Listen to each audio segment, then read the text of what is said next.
सरकारी सेवा योजना चैनल पर एक बार फिर आपका सादर अभिनंदन है।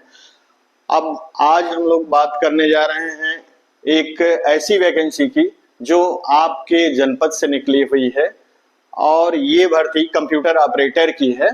ये भर्ती मेडिकल कॉलेज से निकली हुई है और ये मेडिकल कॉलेज कौन कौन सी जिले से निकली है ये बात कर लेते हैं। मेडिकल कॉलेज बस्ती, संत कबीर नगर, सिद्धार्थ नगर, मुजफ्फरनगर, गाजियाबाद, फिरोजाबाद, हाथरस, बरेली, फर्रुखाबाद, औरैया, जालौन, गाजीपुर, देवरिया, लखनऊ, बलरामपुर, अयोध्या, इतने जनपद से ये भर्ती आई हुई है और पद का नाम है कंप्यूटर ऑपरेटर और इसमें योग्यता मांगी गई है स्नातक के साथ CCC होना चाहिए।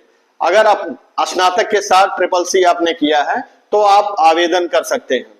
और स्नातक वो सारे कोर्सेज हैं जो 3 वर्ष या 4 वर्ष के होते हैं, जैसे BA हुआ, BSc हुआ, BCom हुआ, BTech हुआ, यानी बैचलर कोर्स आपने कोई भी किया है अगर वो 3 वर्ष या 4 वर्ष का है तो वो स्नातक की श्रेणी में आता है और उसके साथ आपने CCC किया हो तो आप आवेदन कर सकते हैं।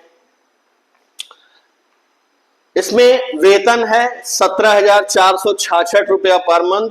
उम्र है 18 से 40 वर्ष के बीच में होनी चाहिए।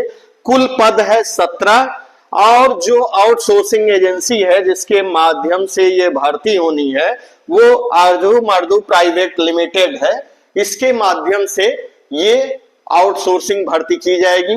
जैसा कि हम लोग पहले से विदित हैं कि आउटसोर्सिंग भर्तियों में केवल और केवल इंटरव्यू होता है, इसमें कोई लिखित परीक्षा नहीं होती है, केवल और केवल इंटरव्यू होता है। भर्ती के सापेक्ष 3 गुना लोगों को डॉक्यूमेंट वेरिफिकेशन के लिए बुलाया जाता है रैंडम प्रक्रिया के थ्रू। तो अगर मान लीजिए इस भर्ती में 17 लोग भर्ती किए जाने हैं तो 51 लोगों को डॉक्यूमेंट वेरिफिकेशन के लिए बुलाया जाएगा। अब ये इस भर्ती की सबसे बड़ी खामी यही होती है कि वो 51 लोग कौन से बुलाए जाएंगे ये कोई नहीं जानता। ये केवल और केवल जो सेवा योजना विभाग उत्तर प्रदेश का कंप्यूटर है वो जानता है, क्योंकि रैंडम प्रक्रिया के थ्रू चयन किया जाता है डॉक्यूमेंट वेरिफिकेशन के लिए।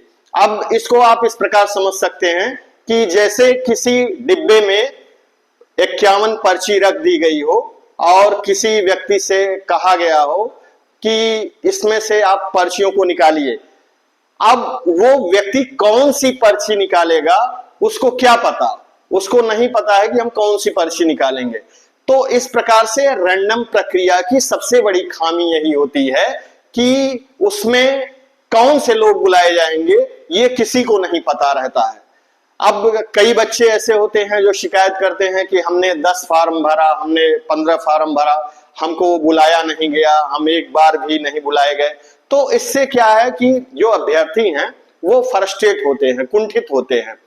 तो इसमें वास्तव में सरकार को सुधार करने चाहिए, क्योंकि जो बच्चे बिना बुलाए बाहर कर दिए जाते हैं वो फ्रस्ट्रेशन के शिकार होते हैं, वो कुंठित होते जाते हैं, धीरे धीरे उनका आत्मबल कम होते जाता है। इसलिए आप लोगों से निवेदन है कि आप लोग एक बैनर तले आइए और अपनी बात इकट्ठा होकर के शासन प्रशासन के सामने रखिए कि साहब जितने लोग आवेदन किए जाएं सबको बुलाया जाना चाहिए, तब ही आपकी बात सुनी जाएगी। क्योंकि एक कहावत है, अकेला चला भाड़ नहीं फोड़ता।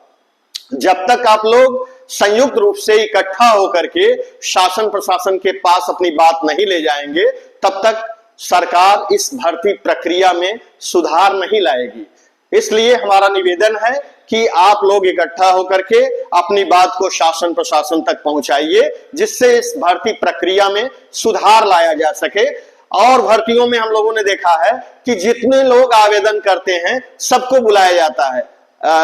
अभी परमानेंट भर्तियों में देखिए, कहीं आयोग से वैकेंसी निकलती है या किसी पर्टिकुलर डिपार्टमेंट से वैकेंसी निकलती है, तो जितने बच्चे आवेदन करते हैं सबको लिखित परीक्षा के लिए कॉल लेटर इश्यू किया जाता है, सारे बच्चे बुलाए जाते हैं। वो उस भर्ती प्रक्रिया को पास कर पाए ना कर पाए ये अलग मुद्दा है, लेकिन बुलाए सभी जाते हैं।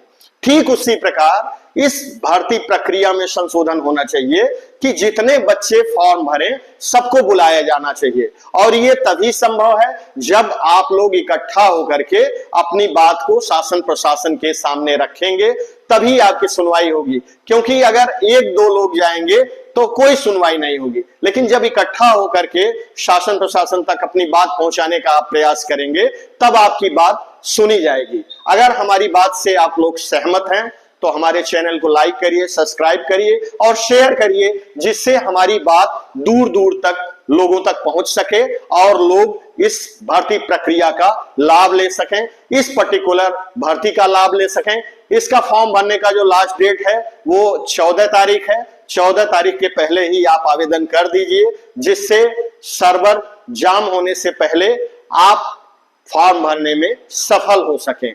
अगर आप फॉर्म स्वयं नहीं भर सकते हैं तो एक जन सेवा केंद्र का यहाँ मोबाइल नंबर दिया गया है, इनसे आप फॉर्म भरा सकते हैं। लेकिन प्रयास आप करें कि अपना फॉर्म आप स्वयं भरें। ये फॉर्म सेवायोजन पोर्टल के माध्यम से ही भरा जाएगा। www.sevayojan.nic.in पे जाकर के आप अपना रजिस्ट्रेशन कर सकते हैं, फिर आप आवेदन कर सकते हैं। धन्यवाद।